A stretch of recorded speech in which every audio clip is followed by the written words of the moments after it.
I will fight him on the field if he wants to fight me right there and then in the flag football game. A man who won 4 Super Bowl rings once slept 5 minutes after a victory, crying in his bed. Some people are now circling the idea that Rob Gronkowski's body was pushed past a line it should never cross. And we're going to look at what actually happened to him. So let's get into why people are saying Rob Gronkowski deserved what his career did to him. The force that broke the mold. To understand any conversation about how far Rob Gronkowski was pushed, we have to start where the pushing began. He arrived as the 42nd overall pick in the 2010 NFL Draft, selected by the New England Patriots. On paper, he was a tight end. On the field, he was a problem nobody had a name for yet. 6'6", 265 pounds. He moved with the speed of a receiver and hit with the intent of a linebacker, and from his first season, the league had no answer for the combination. His rookie year produced his first touchdown on Sunday Night Football against the Steelers, and the catch was less an introduction than a warning. The numbers came fast after that. In 2011, he set the single-season touchdown record for tight ends with 17 receiving scores and 18 total, a mark that reframed what the position could be. Defenses built around stopping receivers suddenly had to account for a man who could line up anywhere and end a drive from anywhere. The career totals stacked up the way you'd expect from someone who turned a role into a weapon. Across 11 seasons, the majority in New England and 2 in Tampa Bay, he recorded 621 receptions for 9,286 yards and 92 touchdowns. He won 4 Super Bowl rings, 3 alongside Tom Brady and Bill Belichick in New England, and 1 more with Brady in Tampa in 2021.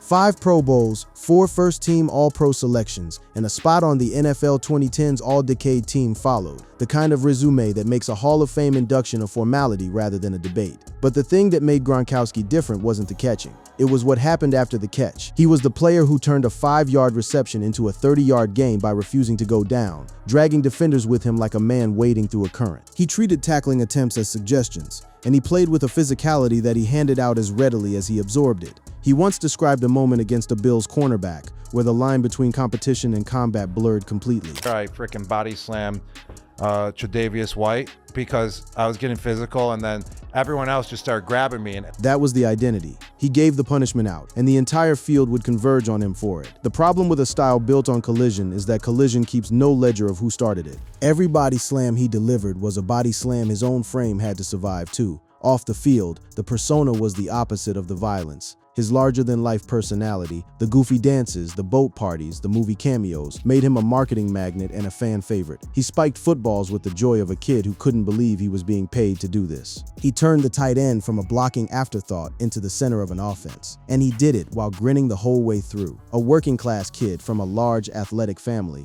chasing championships alongside one of the greatest quarterbacks to ever play. That was the story everyone saw. 5 brothers, an athletic bloodline, glory in the brightest possible spotlight. It read like a fairy tale, and for years it played like one. Underneath the spiking and the smiling, though, something was being spent. Every season of that punishing style was a withdrawal from an account that nobody was checking the balance on. The joy was real, the dominance was real, and the cost was accumulating in silence. Hit after hit, year after year, until the bill came due in a place nobody expected, the morning after the biggest victory of his life. To understand how a man who seemed indestructible ended up questioning whether the game was worth it, we need to look at the injuries that the highlight reels never showed. The war his body was losing. Behind every spike and every grin was a body fighting a war of attrition it could not win. The list of what Gronkowski endured reads less like an injury history and more like a casualty report. Multiple back surgeries, including a major 2016 procedure for herniated discs, a torn ACL, a shattered forearm, concussions, quad contusions, and a steady stream of soft tissue injuries stacked up over the years. He played through pain that would have sent most people to a hospital, let alone a football field. The 2016 back surgery alone was a serious procedure, addressing herniated discs that had been compounding for years. The kind of structural damage that doesn't heal so much as get managed. He has since opened up about back problems that traced all the way back to his college days, meaning the foundation was cracking long before the league ever saw it. Each surgery bought him more time on the field, and each return meant more collisions feeding the same damage. But the moment that everything points back to, the breaking point came after Super Bowl lead-eyed. The Patriots had just won. The confetti had fallen. Gronkowski was a champion again, and the version of that night he later described had nothing in common with the celebration the cameras captured. A vicious hit to his quad had left him with serious internal bleeding, and the aftermath was the loneliest scene a champion could imagine. I could barely walk. I slept for 5 minutes that night. I was in tears in my bed after a Super Bowl victory. Sit with that image for a second. The pinnacle of professional achievement. The thing every player chases their entire life, and he spent the night unable to walk, awake for all but 5 minutes, crying alone. The trophy meant nothing against the state of his body, and the injury that did it wasn't some clean, abstract thing. It was physical in a way that lingered for weeks, a literal mark left on him. A hole in his leg. And it literally put a hole in my quad. And for 4 weeks, you can rub it and it would indent. An indentation you could feel with your fingers for a month. This is the part of professional football the highlight packages leave out. The body that gets handed back to the player after the cameras stop, dented and bleeding and refusing to sleep. For weeks afterward, he couldn't sleep more than 20 minutes without waking in agony, the pain refusing to grant even the mercy of rest. What makes this chapter different from a normal injury story is what it did to him on the inside. The physical damage was visible, the mental erosion was not. And by his own account, the game had stopped giving him anything back. The joy that defined his on-field persona, the spiking, the dancing, had drained out somewhere along the way, replaced by something heavier, losing the joy in life. I needed to recover. I was not in a good place. Football was bringing me down, and I didn't like it.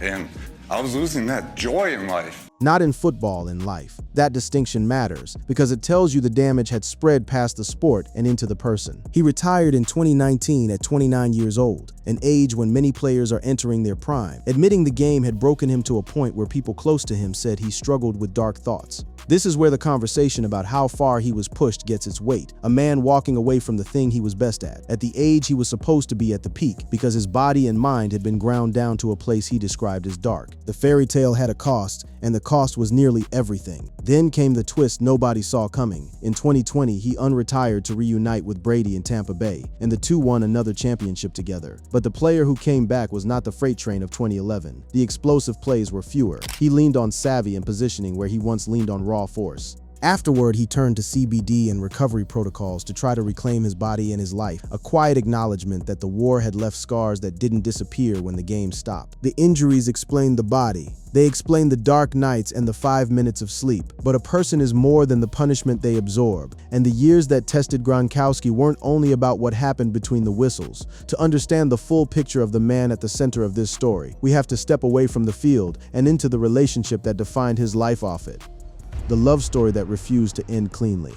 Away from the collisions, Gronkowski's personal life ran on its own kind of intensity, a relationship that stretched across more than a decade and never followed a straight line. He met Camille Kostek, then a Patriots cheerleader, at a charity event in 2013, and what began there became one of the longest-running storylines of his life outside football. They went public in 2015, and from there the relationship became something fans tracked almost as closely as his stats. It was not a smooth arc. The two split briefly around 2017, and the separation became a period Kostek has spoken about with surprising openness. She has described using that time for self-discovery, a stretch where she rebuilt her sense of self and worked through what she wanted from her own life. The breakup wasn't framed as a scandal.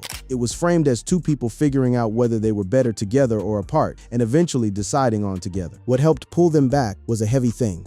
The death of a mutual friend, a tragedy that reminded them both of what they had. Grief has a way of clarifying priorities, and in their case, it closed the distance the breakup had opened. They reunited, and the relationship took on a steadier shape, even as the questions around it grew louder, because the questions did grow. Over more than a decade together, there has been no marriage and no children, and that absence became its own source of pressure. Kostek has openly discussed feeling behind on traditional life milestones, the sense that the calendar everyone else seemed to follow was running ahead of her. In a world where NFL relationships often move fast toward rings and weddings, a long partnership without those markers invited commentary she didn't ask for. She has spoken about judgment from other NFL wives for not having a ring, with one vocal critic later going through a divorce of her own, an irony that didn't go unnoticed. The scrutiny that comes with dating a player of Gronkowski's profile meant her relationship choices were treated as public business, her timeline open to critique from people on the outside looking in. Rumors of infidelity on both sides have circulated for years, though none have ever been confirmed. confirmed. That's worth stating plainly. Circulated, never confirmed. The pattern fits the larger shape of fame, where a long relationship in the spotlight attracts speculation regardless of what's actually happening behind closed doors. The noise existed, the proof never did. What emerges from all of it is not a tabloid disaster, but something more recognizable. A long-term partnership that was imperfect, that broke and mended, that weathered grief and public judgment and years of speculation, and that came out the other side projecting stability. The two now split their time between Foxborough and Tampa,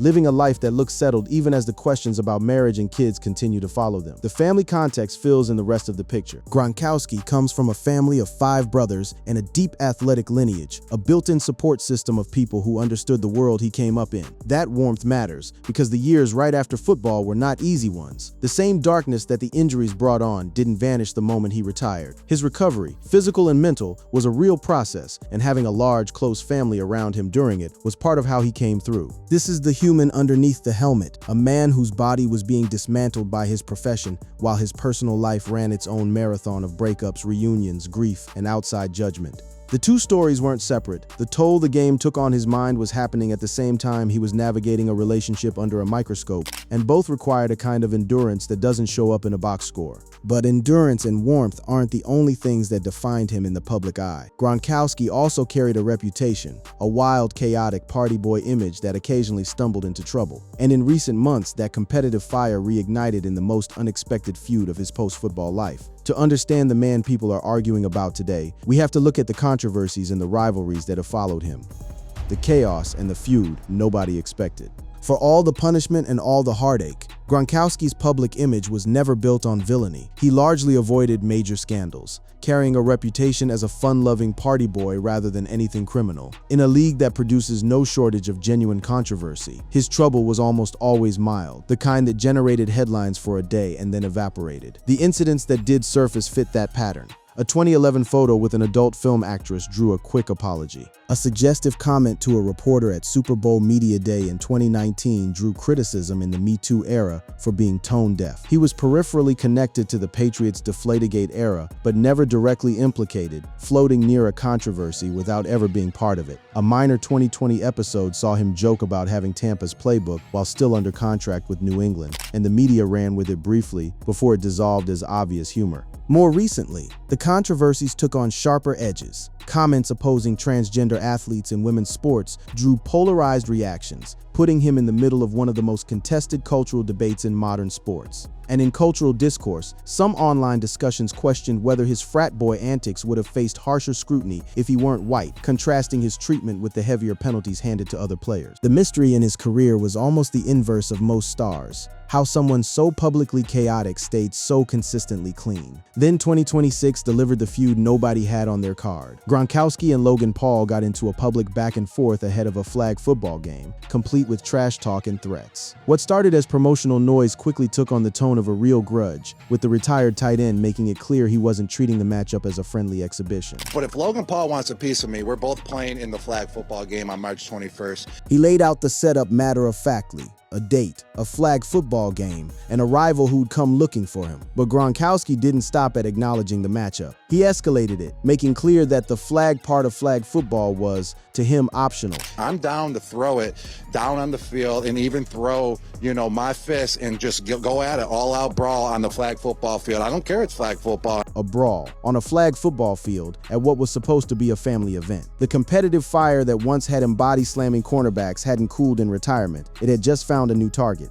And he wasn't leaving any ambiguity about how far he was willing to take it. And I will fight him on the field if he wants to fight me right there and then in the flag football game. The feud got viral enough that Kevin Hart reportedly stepped in to mediate between the two, which tells you how quickly a promotional spat became its own spectacle. But for all the heat, the whole thing carried no real stakes. Trash talk and threats ahead of a flag football game, viral drama with nothing serious underneath. It was Gronkowski being Gronkowski, loud, combative, impossible to ignore, and ultimately harmless. As for actual rivalries, the real ones lived on the field, not in interviews. His battles with the AFC East, the Jets, Dolphins, and especially the Bills were physical wars, and Buffalo fans in particular still hold grudges. Defenders complained about his physicality. Media members occasionally took shots at his film study or his meathead reputation. But here's the thing that matters most for the question this whole story is built around. Very few legends have ever truly spoken out against him in any negative way, and praise has consistently dominated the conversation about him. The one shadow that genuinely haunted him wasn't a rivalry at all. The tragic story of his former teammate, Aaron Hernandez, stayed with him, and Gronkowski has reflected on it with shock and a careful distance, a reminder that the darkest chapters around him were never of his own making. So we've now seen all the pieces, the body that was broken down hit by hit, the dark nights and the lost joy, the decade-long relationship under a microscope, the mild controversies and the loud, empty feud. Each one feeds the central question this story has been circling from the beginning, and now it's time to put them together and answer it directly. Does Rob Gronkowski deserve to die? The verdict.